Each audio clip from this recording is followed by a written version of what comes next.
Liz. Thank you so much for being here today. We're super excited to get to interview you. I would love if you could introduce yourself.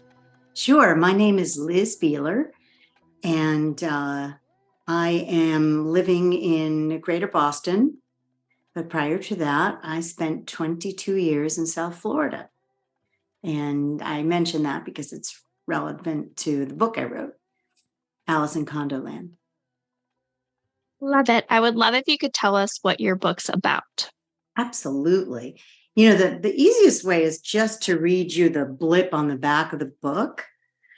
Alice Miller is an idealistic young woman who leaves the New York rat race in search of a more passionate and authentic life in South Florida. Her Manhattan salary affords her an ocean-facing condominium and luxury beyond her wildest Upper West Side dreams. Those dreams, however, become a nightmare when she discovers corruption everywhere, in the news, at work, and in her new building, where self-dealing managers blatantly misuse her hard-earned cash. How can she fight back and win against pervasive fraud? Here's one more paragraph.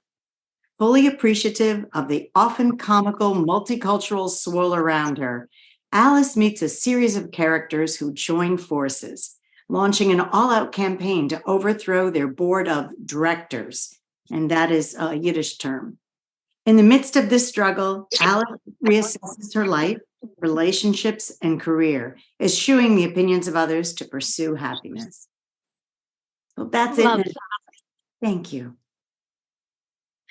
What inspired you to write your book?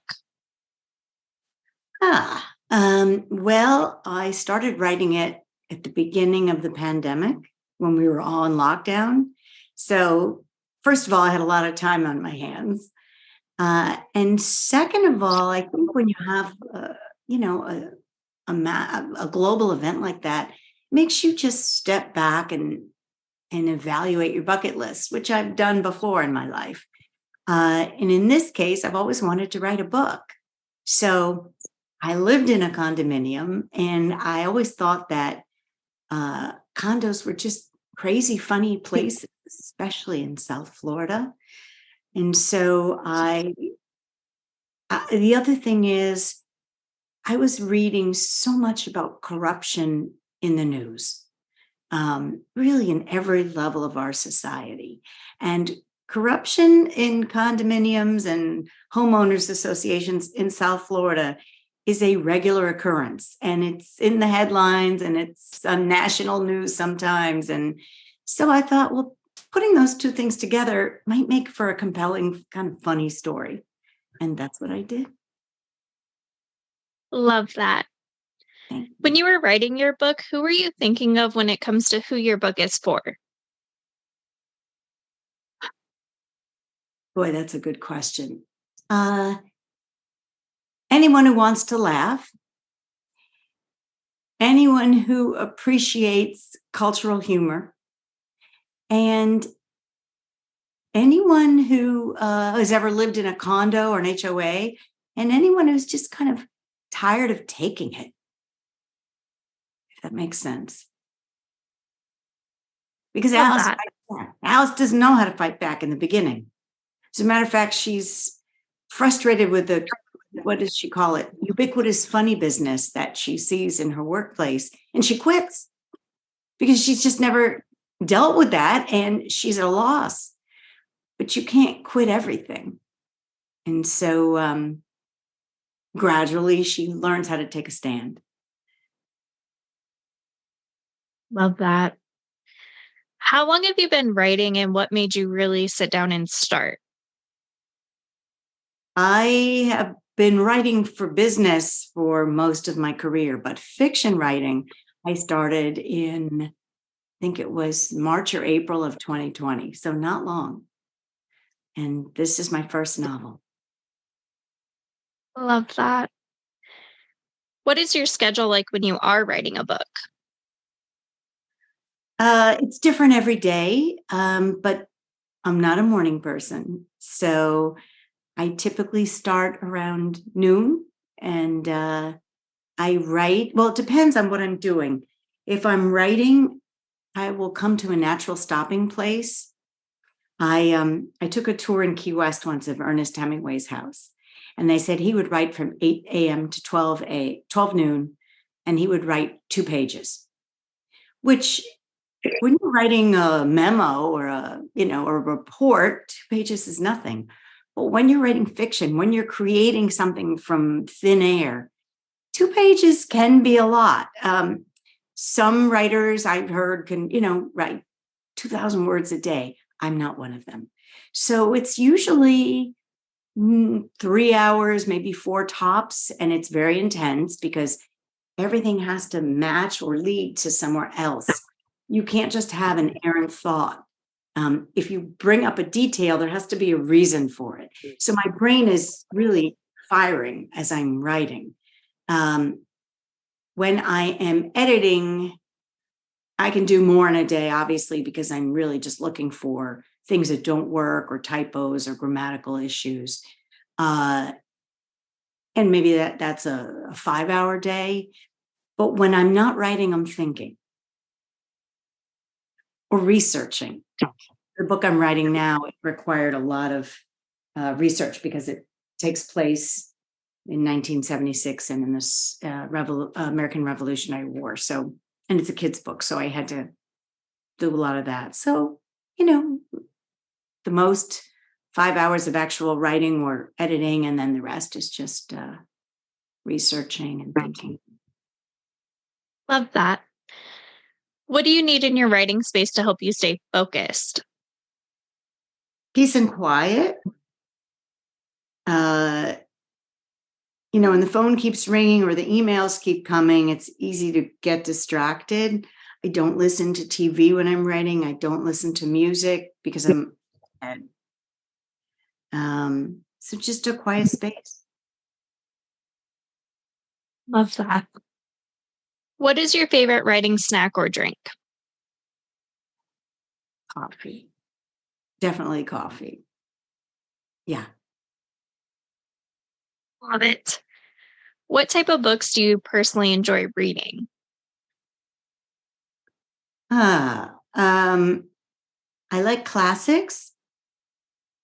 So, Ernest Hemingway, or there's an Egyptian author, Naguib Mahfouz, that I really like. So anything that I know is a quality book, but and also nonfiction where I'm basically, okay, the commonality of the books I like is I want to learn something. Whether it's learning about how other people live or a time in history, or it could be a business phenomenon, or I recently read an autobiography of, her last name is Duda. It's the woman who invented or worked on the RNA vaccine. So it's just something that's going to teach me, a book that's going to teach me. Love that. Are there any books or authors that inspired you to become a writer? This sounds so trite, but I love Ernest Hemingway's way of writing because he says, everyone says that, right? But the reason I like him so much is not who he was as a person, because he was flawed, but he says so much in so few words. And I strive to remove, once I write a few pages, I go back and take out everything that's not necessary. And then I read it out loud. And then I take out more things that aren't necessary. And when you just get the story down to its essence, it's better. And I always think of him when I do that. Love that. What type of books did you grow up reading? Did you have an all-time favorite?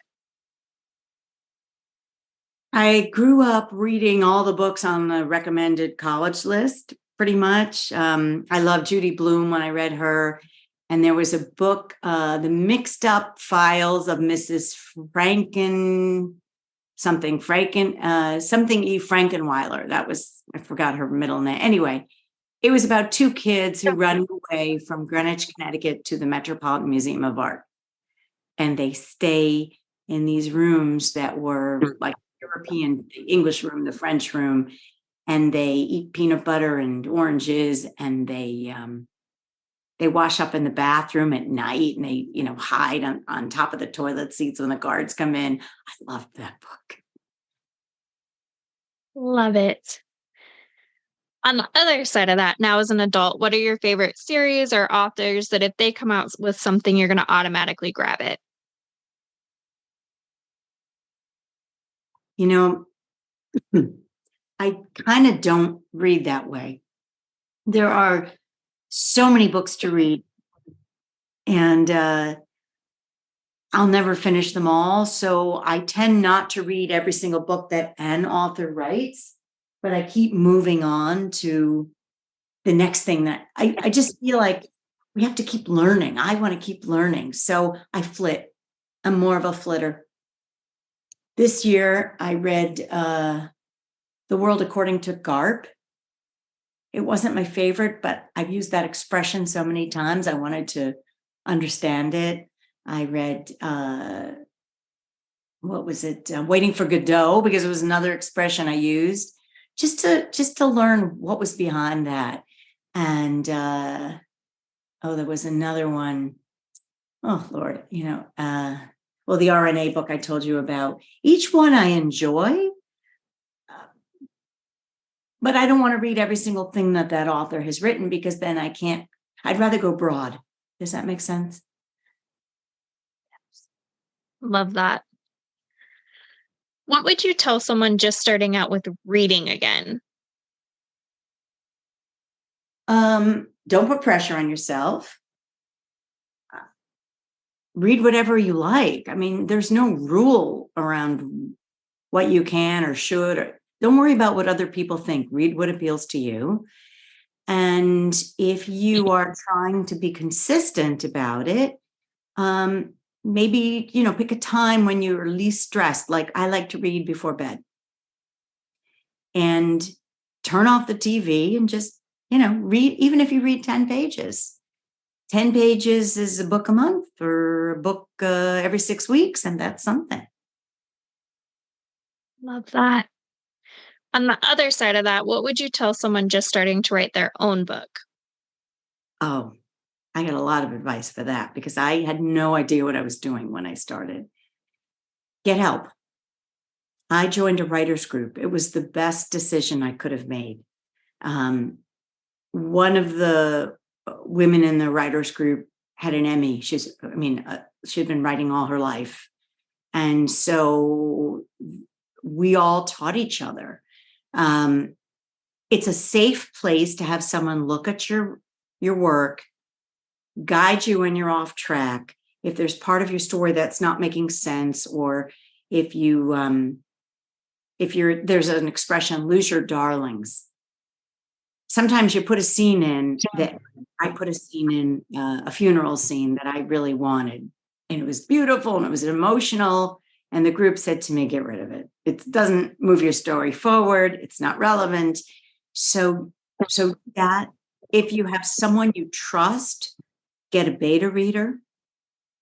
Every day when I finish reading, I have a dear friend in Florida who listens to what I've written that day and gives me an opinion.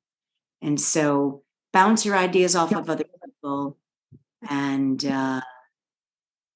be prepared to write and rewrite again. It's not going to be easy, but it's worth it.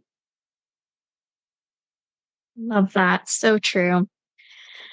What's one thing that people are generally surprised to find out about you? Well, it depends on how people know me. If people know me as a business person, they are surprised that I sing and I voice act. And if they know me as a singer and a voice actor, they're surprised that I have this whole other, I'm a left brain, right brain person, and I'm ambidextrous. So I have two different sides to me. And if you know one, you wouldn't necessarily assume the other. Love that. Is there anything you would like to say or add?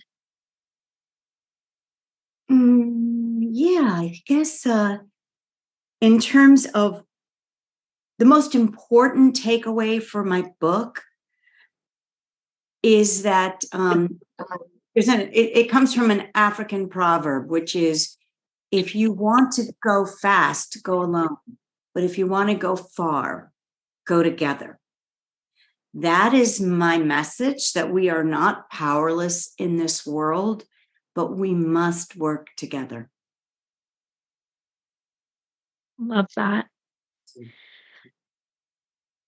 Where's the best place for readers to find your book? I know some readers love signed copies. Is that an option and the best place to connect with you? So readers can buy the book anywhere it's sold online. They can also buy it from their local bookstore. They may have to order it. It's available in certain bookstores in South Florida, like Books and Books and Barnes and Noble in Fort Lauderdale and the Bookshop in Palm Beach. But I've had people get it in bookstores all over the country. And as far as a signed book, sure, I'd be willing to do that. They want to pay for shipping, no problem.